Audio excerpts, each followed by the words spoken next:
So Bonner and I recently, got a great opportunity to spend quite a bit of time working with the KZ motors again after many years of not having anything to do with the KZ stuff, because we were so heavily involved with Honda shifters and then rock shifters, which are similar to a KZ, but still much different. It's like a baby KZ. Yeah, it's a baby KZ. And so what are your now tell me just generically thoughts? I'm sorry, I didn't mean to interrupt. What is a KZ? Okay, so KZ is the in Europe the categories of karting are. I stumped him. Yeah, it's and because it's like I don't necessarily know. It's like I accept it, but it's like what is KZ? KZ is a category of motor. It's a 125cc shifter motor. It's the F1 of karting, basically. Yeah, it's the highest level of karting in Europe, and karting in Europe is legit. It's the baseline.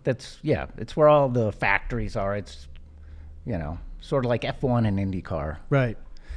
So a KZ is basically the latest technology. It's certainly more open as to what you can do to modify the engine than we've been used to in really a long time, 10, 15 years probably. Yeah. Right. Okay. There's more flexibility as to reeds and reed blocks and cylinder heights and just a lot of stuff you can do that you can mess with. Not that we mess with it, Right. But okay, well that was my distraction. So back to what you were saying. I'm sorry to interrupt. Well, so just your general thoughts on the motor, now from where it was back when we were racing them regularly, and just overall your feeling on that category right now. Yeah. So when we were racing KZ, which back then was called ICC. The ICC was basically what a rock shifter is today. Yeah. They have a similar feel. It's just the KZ is much more advanced. It's way cooler. Like just the technology and the fit and finish and everything is unbelievable, and they just make way more horsepower. Around 50. So that's we're looking at. That's like a quarter. Yeah, that's percentage to the weight. It's like 2.5 KAs. Yeah, that's pretty crazy. Back when we were doing it, okay, so a stock Honda is 37, 38 horsepower.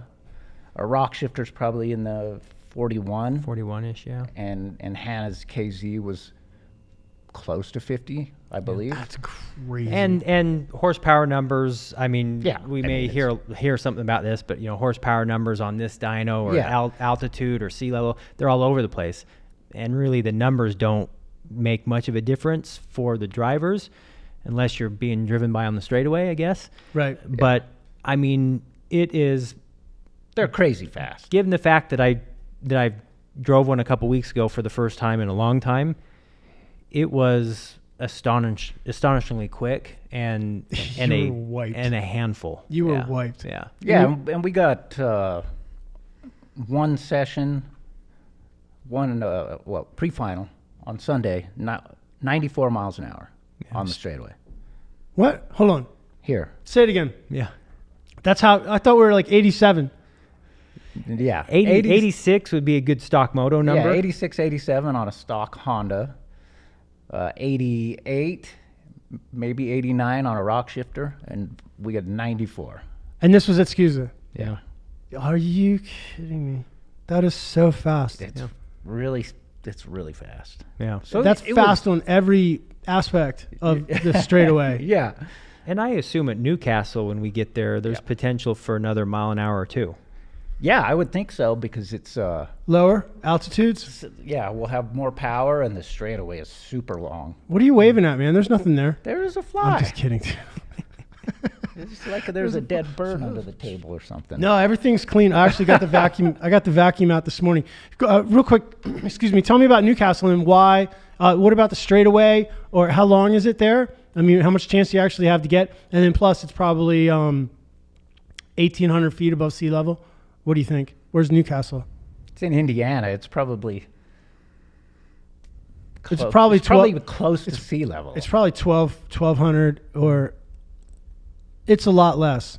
We're talking two-thirds more. It's a lot less than here because in the summer we're going to be adjusted at 8,000 feet. So. Right. Yeah. And I think we were pretty close to adjusted almost to 7,000 feet for the SCUSA race here. So, I mean, we're probably going to be adjusted to, at the worst point, 2,200 feet in Indiana. Wow. So it'll have more power. It's a very long track. Lap times over a minute. Oh, really? On the normal. Yeah. We're running a different layout, so I don't know exactly what they'll be, but right. And when you roll on to the main straight at Newcastle, you're rolling on with a fair amount of speed already. And I mean, when we're sitting in the pits watching the karts hit sixth gear down the back straight, which is the main straight, wow. It's pretty impressive. It's super impressive. I got a chance to drive one shifter out there a long time ago, and I got into sixth gear, and it was pretty much amazing. Yeah. That was enough for me. And someone took a video of it, and I sent it to Rich Fine. And 5 minutes, he texted back. He's like, "You lifted too soon going into one." I'm like, "Come on, man. Someone else's car. 6 laps. I'm not going in." So Newcastle's 1,000 feet.